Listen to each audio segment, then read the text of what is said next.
you can't want something for someone more than they want it for themselves. There was the belief they had in themselves was lower than the belief we had in them. You know, basically a week where you're eating, you're drinking, you're doing, and they have a lot of events planned. So you're constantly activities. They have tennis tournament. Like I'm being coached by somebody who's already coached people to the goal that I'm trying to get to. The routine is dialed in. Yes. And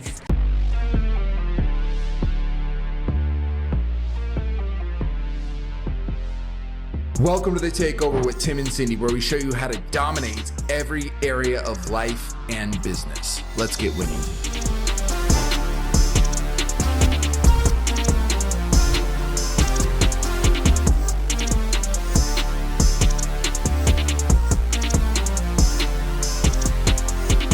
Welcome back to the Takeover with Tim and Cindy. In today's episode, we are going to dissect our 2023 recap. 2023 lessons learned, our wins, challenges, lessons we pulled from it. Our goal and intention with this episode is not only to reflect, but to allow you all the opportunity to learn from our lessons, areas that we failed, some areas that we moved forward, so that you can pull some of those lessons learned and implement them in your life. That way you can avoid some pitfalls and failures, and hopefully maybe shift your perspective on some things as well as we reflect. So we did a previous episode on planning. How do you plan for the quarter, plan for the year, how we do it specifically. And one of the areas in that episode is reflecting. It's looking back, it's reflecting on your wins and your challenges, and specifically your lessons learned. So on this episode, we're going to give you a live demo on our 2023 reflection, our lessons learned, and then again, hopefully you pull some key action items and takeaways from this episode. Okay, Tim, so as we reflected on 2023, one of the main key areas that was both a win and a challenge for us in the area of our business was hiring teammates and getting the right people on the boat to move the ship forward. What were some lessons learned that we pulled from that? So, yeah, I mean, I know for us, it was having the right people really propelled the business. Like some of the key hires, and some of them were surprises. Right. I mean, there were some people that we hired for one role and they ended up thriving and ended up growing into even leadership roles and really being a foundational piece of the Pima vision and mission and could really go all the way to our full potential together.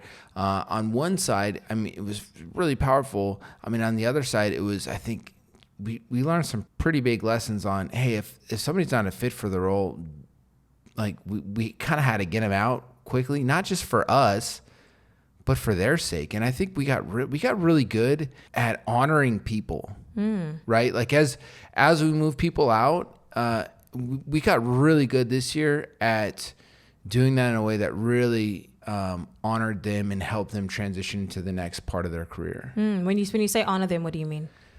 Yeah, I mean, I think it's easy to, as when somebody's not a fit for your company or for your team or for whatever, I think it's easy to, we just need to get these losers out of here.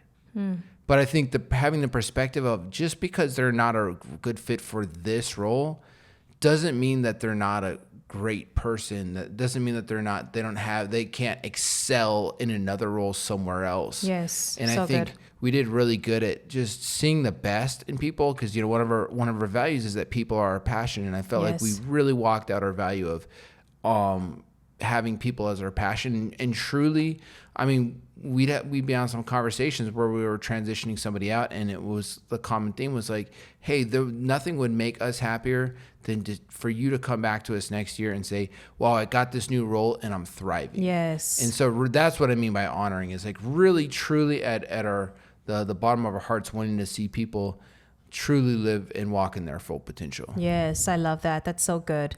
On that same theme of hiring and bringing the right people on, one area that we saw this year specifically was we would bring somebody on and then they would quit or stop doing the activities before they reached their full potential in the role. Wow. So we saw, I want to say 2 people specifically that I can think of that had so much potential, right? Like they had the right skills, they were the right culture fit, but when things got challenging or when they started to reach the kind of the limits of their comfort zones, they would retreat or they would give up. The lesson learned for me was you can't want something for someone more than they want it for themselves. We have a really big skill of being able to see somebody, to see their skills and to see their potential. And our natural inclination is to want to like call people to their highest. And we encourage, we support, we motivate our teammates a lot. And then when somebody starts to kind of retreat or stops doing the activities or even just wants to quit, we kind of feel bad because we know that they're falling short of their potential. Yeah. And I think like to be specific too, just for anybody listening to this, it wasn't anything else but like if you've, watched. They weren't unhappy or they were like, unhappy or culture was toxic. Or anything like that. It was like there was the belief they had in themselves was lower than the belief we had in them. Yes. And I think there is like as a leader, you have to actually have belief in somebody beyond what they have for themselves, because your belief in somebody's potential will raise their own internal belief, but you can only raise somebody's internal belief so far. When somebody's own internal belief isn't high enough, like you can only raise that, you can lift that so far until there's just no more you can lift it. Yes. And I think one of the biggest things, if you've watched any of our other episodes where we talk about the internal thermostat, you talk about where people hit the upper limits of their belief and they want to go back to comfort. It's like we've had this happen with some really brilliant people, like incredibly brilliant people that we knew they were able to manage this. And they were capable of doing it. We were looking at what was on their plate. We're going, oh, like you're actually getting everything done. You're getting it done really well. But they felt internally like they were letting the team down, like they were falling short, like they didn't have what it took. And that comes down to an internal belief of, where you feel like your success limit is. Yes. Where you feel like your potential is, because other people that we have in the same role would say the same thing. No, they're great. They're doing a great job. And I think the potential of the role, like the potential that we make for like financial, career, like the path that we give our team at Pima is really big. Yeah. The income you can make in the roles at our company are the highest incomes you can make based off performance in the industry pretty much. And also the career trajectory, as fast as we're growing, as much as we're growing. But I think for some people, they get in, it's almost like too good to be true, and there becomes like self-sabotage. Well, where do you think that comes from? Like, where do you think the self-sabotage comes from? I have some theories, but I think you're really good at understanding people. Yeah, it is. You got it spot on. It's that internal belief that somebody has in themselves. I think about, for me, I'm a high performer. And when somebody believes in me and can see my potential beyond where I'm at, it encourages me. Like I want to reach the potential that even they see in me. And for you and I, it's very similar. And for high performers, it's the same.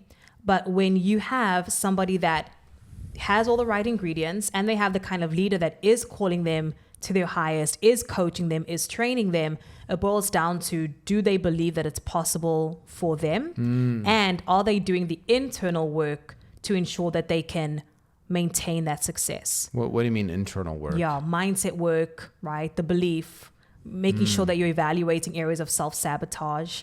And we train and coach this a lot with our teammates. But you have to be doing the work yourself as well, right? Like at home, you have to be doing the work with your mindset. Like we're not with everybody 24/7. And so I think even a lesson learned as people are reflecting on this on the side of leadership, it's, are you making sure that, one, you are seeing the potential in your teammates, right? And that you're calling them to their highest potential. And then on the side is like, if you are like an employee and you have a manager, you have a leader, are you doing the internal work to believe that it's possible for you? Because that's so good.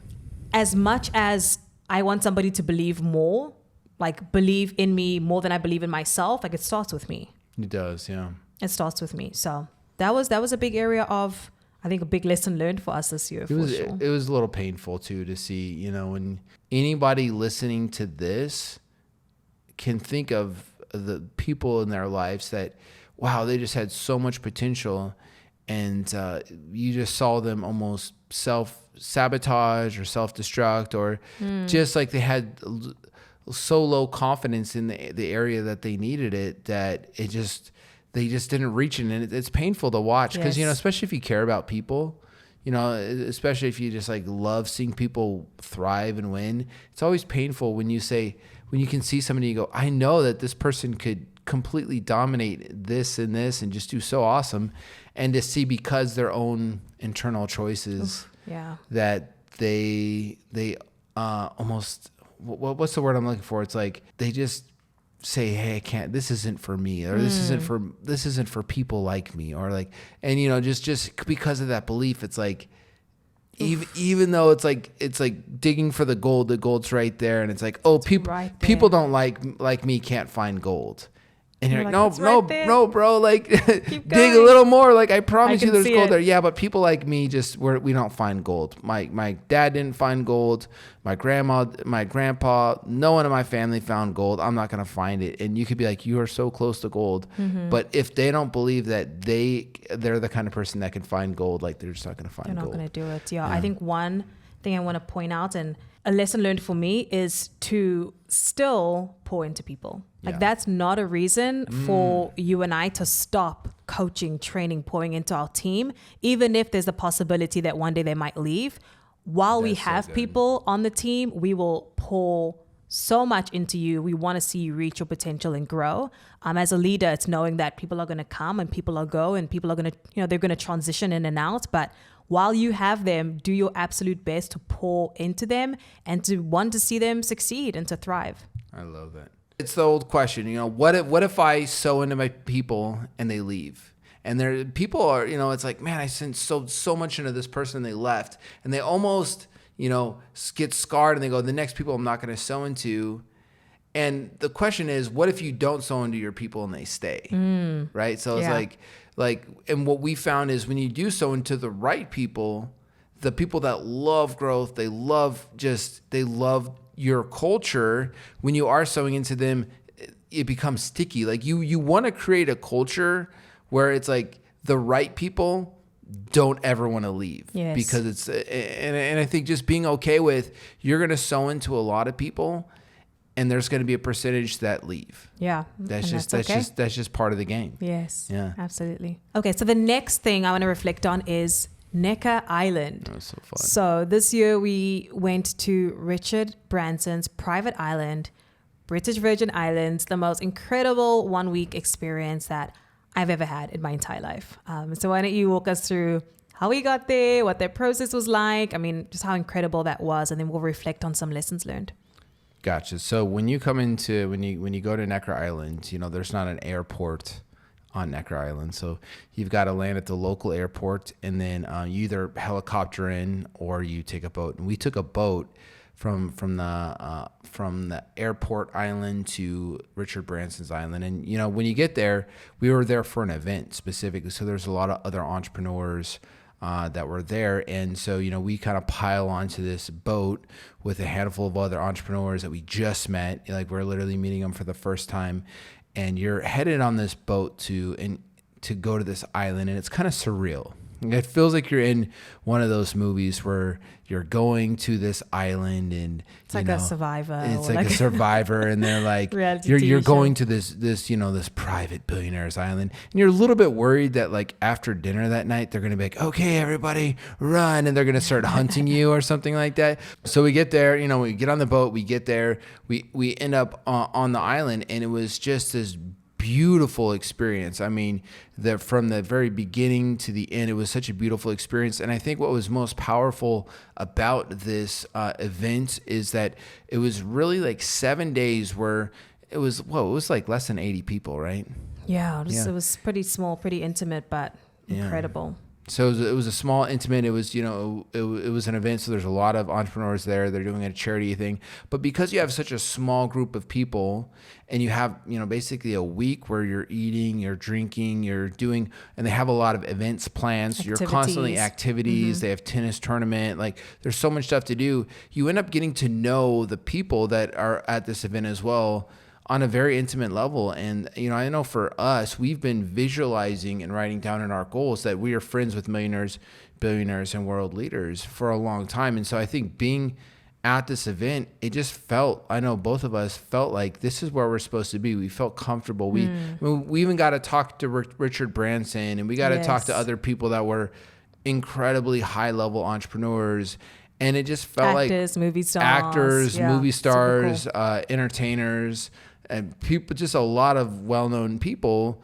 And it just felt like, oh, these are our people. This is the room we're supposed to be in. And it felt comfortable, very, very comfortable. And we actually had a lot of people being proactive, coming to get to know it. Like a lot of people wanted to get to know who we are, who we were, and what our story was. So, I mean, what was kind of your experience of Necker? Yeah, absolutely. That was the same, right? It's when you visualize and write something out in your goals for so long, for such consistency, and then you get in the room, it feels comfortable. Yeah. Because it's first happened in your mind, right? I may not have visualized this exact Necker Island and the exact experience, but I visualized in my mind being surrounded by very high level people. And so because my neural pathways have already been formed, they know that that's the area that I want to be in, that I'm comfortable in. Getting into that room was like just another day. I was very comfortable speaking and interacting with the people in that room. So I think a big lesson learned for me was seeing the goal, visualizing it, writing it down, and then it happening, like seeing that cycle and the evolution of it is so powerful. And it makes me even want to set bigger goals, because I've seen that happen in my mind where it's, I write it down, I visualize it, and then it happens. If that is possible for us, like how much more can I strive for, achieve, and set goals for, right? So I think that just seeing it happen in real life, getting to meet Richard Branson, I mean, it's mind-blowing, incredible. It wasn't the best question. So we got to talk to Richard Branson, and I kind of know that he's a practical jokester. I've always been a practical jokester, and I asked him, well, hey, what's the best practical joke you've done? And he said, what was it like? I flew a UFO over London, and I got arrested that night, and they let me out the next day. And he's like, and what's your best practical joke? And he wasn't being rude or anything, but I was like, how do you top that? And so I had to come back to him with one time we got on in the front page of a newspaper for snowboarding off our roofs when I was in high school or something like that. But it was cool because just to be able to sit there, and we're at events and we're drinking and watching tennis, and just be able to sit there in a relaxed environment and be able to chat with Richard, be able to chat with other people, actors and all that, in just a normal environment. It felt cool. Like this is where we're supposed to be. And just I think anybody listening to this, if you have big goals and you want to be in these big rooms, they're open to you. They're open to anybody that wants to get there. And you have to go there, and like you were saying, Cindy, you have to go there in your mind first, and you have to be able to make that comfortable in your mind, because we visualize. I've talked to Richard in my visualizations before. Yeah. So when I talked to him, in person, I mean, it wasn't a big scary thing, Yeah, for sure. I love that. Part of us going to Necker, so we took a week off, completely disconnected. We did not work, not 1 minute on that trip. We set an intention at the beginning of the year to have a fully running company that would not need us, right? And setting that intention right in the beginning of the year, and then in November, seeing that happen where we did take that week off, and the company continued to run and grow without us. The team had a blast that week. They brought in new clients, made sales. Our client success team, clients were taken care of. Leaders rose up, and they were leading the team with the amazing culture that we've already built. How did that feel for you? You haven't taken 1 week off for the last 10 years. Yeah. How did that feel for you to get to the point where we set that intention and we had a company that ran without us for an entire week? Yeah, I mean, I think the biggest thing is that the company where it's at is, it felt really good. getting the company to a place where it could thrive without us. And it wasn't just like it stayed alive, but it needed some cleanup when we got back. When we got back, it didn't need any cleanup. The thing, it ran fine. Leaders stepped up. In fact, the culture of our company, the team was excited. Yeah. That they wanted to prove to us that they could run the thing without us. And so I think, if nothing else, the biggest thing that was a huge win for me was just to see the team we have, the tribe we have, the culture we have, to be excited. Like, you go Cap, you go Chief. That's their nicknames for us. We actually didn't even make those nicknames. She's Captain and I'm Chief. So they're like, go Cap, go Chief. And they wanted to prove to us that they can they can run the ship without us. That was cool. Yeah, it was awesome. It was awesome for sure. NECA was a really, really amazing time for us, but we also did face some challenges this year. One of them that I can think of in specific was, we invested a lot of money with a company to produce a certain output. I'm not going to call them out here. That's not our intention. But we didn't get what we were hoping to get out of the relationship. And one of the lessons that you and I have spoken about quite a bit was how important it is when you are engaging in a transaction, a relationship, to really be clear on what it is that you want. We call this like, be the buyer, not the seller. So the buyer, you have to make sure that you are advocating for what you want. Yeah. And being super intentional and taking extreme ownership, right? Because if the person doesn't deliver, ultimately that's on you. It's on me if the person doesn't deliver, and it's on me if I don't get out of it what I would have hoped. 100%. And I think, specifically, we spent a lot of money underneath a certain promise that we would get a certain result, and that result was about 15, maybe 20% of what was promised. And I think a big lesson there learned was, I think we were trying to be the client that is the ideal client for us. The good client. The good client. Yeah. But the thing is we have to remember that not everybody is concerned about their clients on the way that we are, right? So not everybody's obsessed about results for their clients as Pima is. Yeah, that's and so I think the big lesson that we learned is, like, stop trying to be our perfect client and just start being like, how do I get the most value out of this relationship while also like honoring and respecting them. Like, everything can be a win-win. Yes. But if you're not getting something, speak up. Like, be like, it's not about, well, like, don't try to be the client that is your favorite client. Like, there is a space for that. Like, if you're, you do want to take actions like you want your clients to take action. You want that to be congruent, but also just realize, like, companies run differently, and it's not, if you can take extreme ownership and see that it's not their job to ultimately make sure you're successful or unsuccessful in a certain area of your business, but it's your job that the company will rise and will fall based on you as a leader, then now you need to lead every relationship, including vendor relationships, to make sure you get the result. And I think towards the end of that relationship, we did start getting what we wanted because we stepped up and started being the buyer and started saying, demanding. We're very kind to people. We're not cussing people out. We're not doing all that stuff, but we definitely made sure we're going to get what we wanted out of that relationship, and we are getting it now. But I think the lesson learned is, don't wait until it's long into the relationship. Make sure you're getting what you want out of the relationship from the very beginning. Yeah, that's so good. So true. Big lesson learned for us moving forward. Absolutely. A win this year for us, Tim, was that we both got coaches. I know I started with my coach end of last year, going into 2023. You got a coach this year. I'll say this, I have seen you level up having a coach in your corner, your ability to articulate things, ideas, thoughts. You've just taken that to another level. So, like, let's just be clear, like, Cindy's always been and has always believed in coaches, and I have too, but not on the level like I have after this year. It's because, like, you want to do dancing as a little girl, your mom got you a dance coach. You want to do singing, it's singing, like coaching, and so for you that was just like, duh, this is normal. Like, if you want to excel in a certain area of your life, you get a coach. And so I saw you doing that, and I saw you really leveling your life up, and you kept pushing me. You need to get a coach.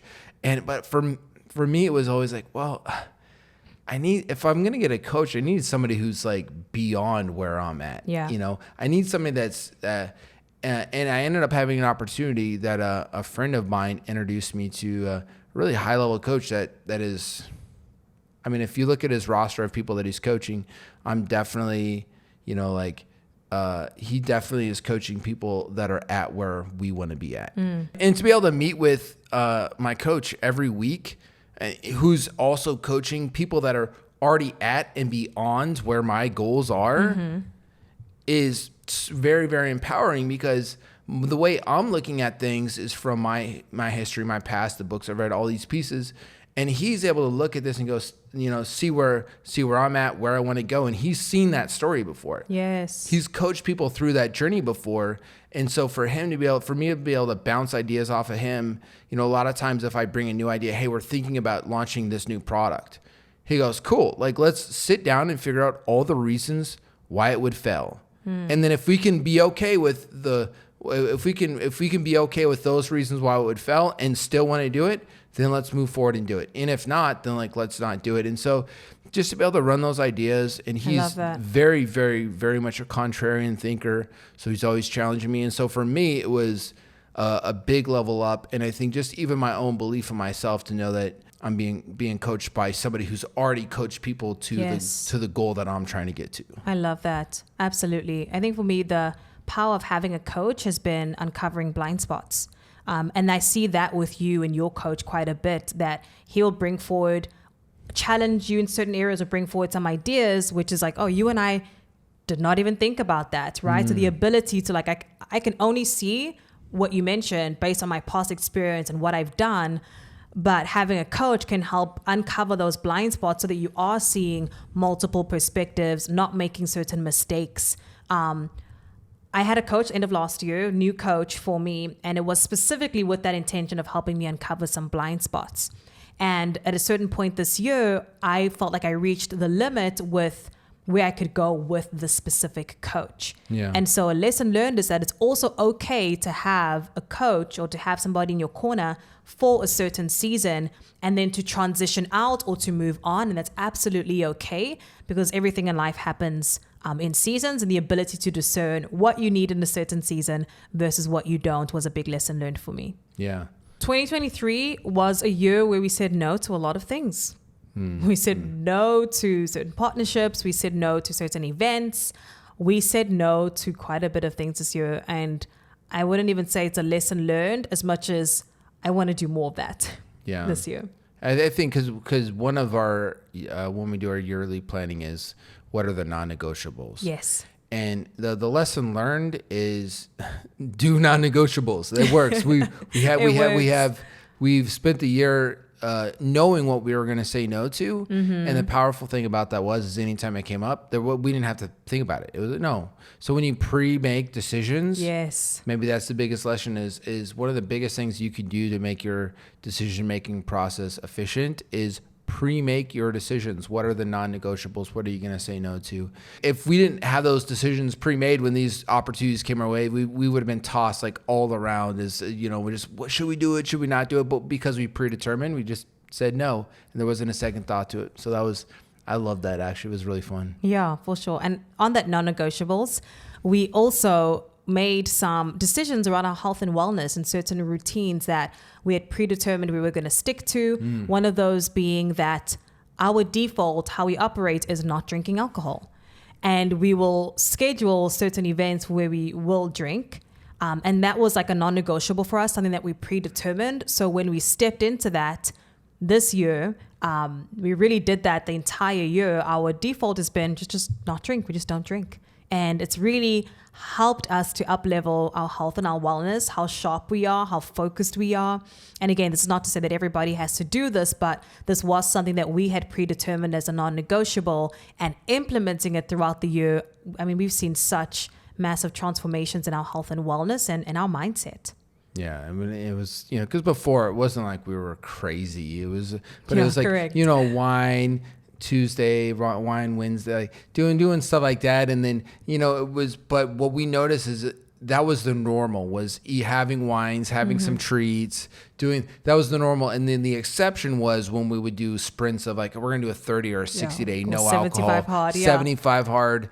And I think us having done that the years before, we did that enough to get addicted to how amazing it is when you're not drinking alcohol, when you're not eating dirty, and you get so productive and so much energy, and you're happy.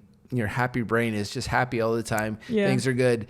That we decided, hey, why don't we just make this the normal, and then make the drinking and the eating the exception. And that was fun. I think, speaking of Necker, I think by the time we were done with Necker, we were like, we don't want to eat or drink.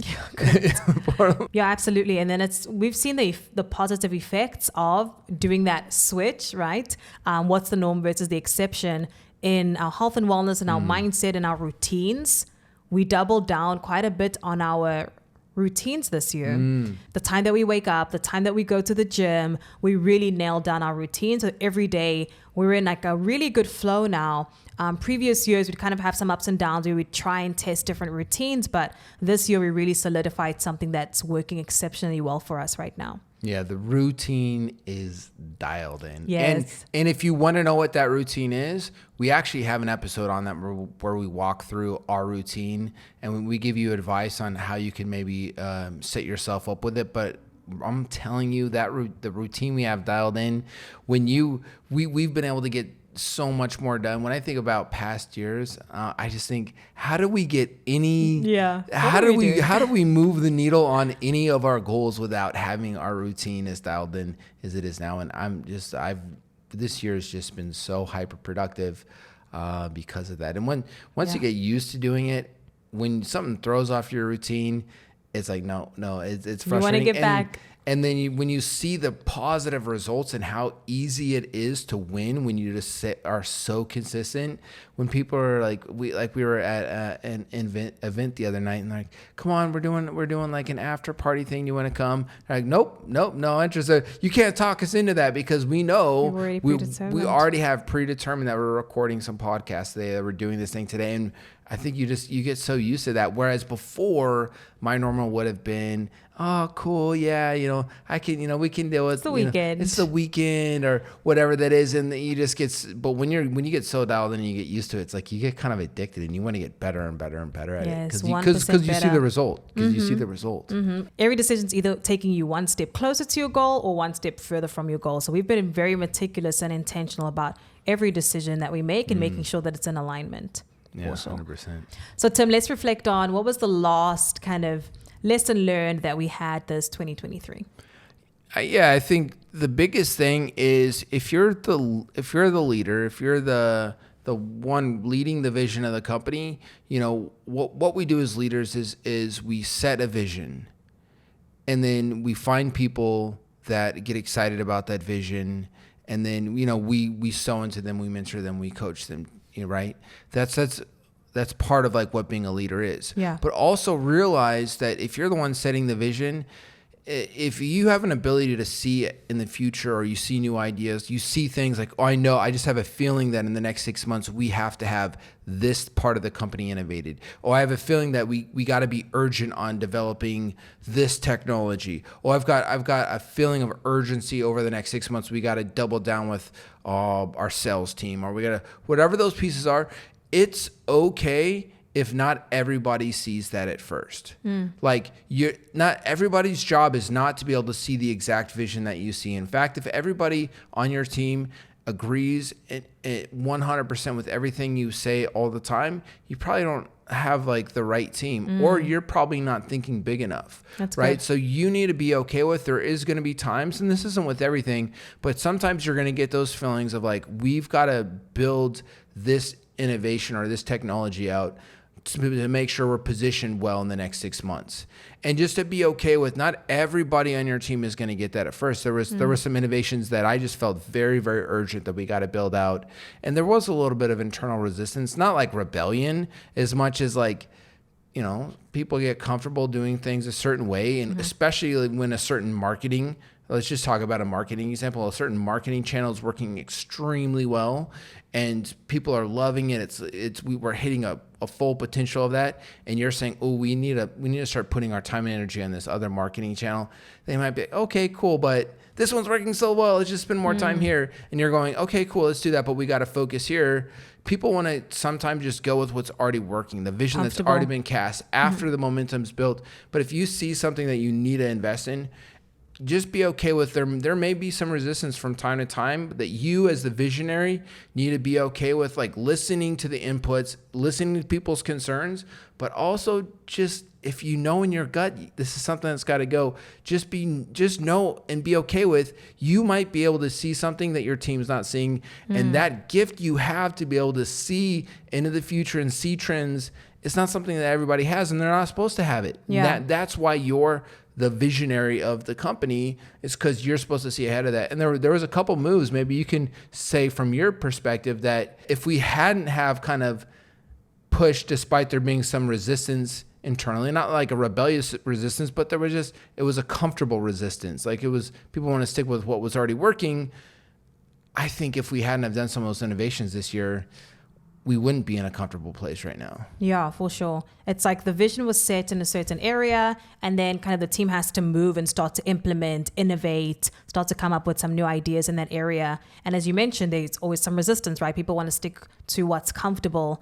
And we have a high performance team and that still happens, right? And it wasn't necessarily that our team is bad. Everybody on our team is actually rock stars. But what we had to do as leaders is continue to reiterate and repeat the vision. So people know that it's urgent. They know it's the priority. And then when the shift does happen, or we see that change, we see the benefits of the change rather, it actually builds confidence in the leader. Like, wow, you said this was going to happen. We innovated, we took the steps, and it actually turned out for good. And we saw it happen. And we're now ahead of the curve because we did take those actions. Yeah. It puts confidence in the leader. Like, yes, what Tim says, what the visionary says, or, whatever leader says is actually true. So we should start and continue to believe in the leader, trust, and take the right steps. So the lesson learned for us is seeing it unfold, knowing that whenever change happens, that there is going to be internal resistance, repeating the vision, making it easy for people to win, making it easy for people to take the steps, and being confident that that's the step we're going to take, even if people don't see the vision yet. And what's cool is when you build a track record as a leader, like the specific one of the specific things was a marketing channel that was performing really well. And I saw like, hey, we got to get this other marketing channel working. And it was a lot of work to get it set up. And then 6 months later, well, the former marketing channel is still working, but it wasn't performing as well. The new marketing channel is very, very powerful, a lot of potential. When people see that happen, they see the cycle of that, like you were saying, you as the leader, and they see it come to fruition. You're not just throwing stupid ideas out there and I'm the leader, you do what I say, but they actually see what you said, almost what you prophesied, come to pass. They do have a new confidence in you. They do have a new belief in you that as you do it again, they're like, well, I don't see it, but I do know that I've seen this guy or I've seen this gal do this over and over again, where they really are, you're building loyalty and you're building belief within your team. Yes, absolutely. Well, folks, that was the end of our 2023 reflection. We hope that you enjoyed as we pulled you behind the curtain into some of our life and business lessons. It really was an awesome show. This year has been incredible. I'm incredibly thankful to our team that's just so down and has our back and support, and like the kind of marriage and relationship that we have, that we can do things like this, like reflect and be in alignment and pull out lessons learned and like set intentions for what we want in the year to come. I highly encourage everybody to watch the previous episode where we talk about planning, because part of the planning routine is that you reflect on what went well, what didn't go well, and what are some of your lessons learned Do it with your partner. Do it if it's a business partner or spouse. Do it with your family. Grab an accountability buddy. Do it together. Grab a friend. Make a day of it. Make it fun. But something really powerful happens when you can reflect. We always say that you don't learn from experience. You learn from evaluated experience. So take some time to evaluate and to reflect. Make sure that you are subscribed, that you follow the show, that you rate it wherever you are listening. And remember, domination is not a destination. It's a way of life. Stay winning.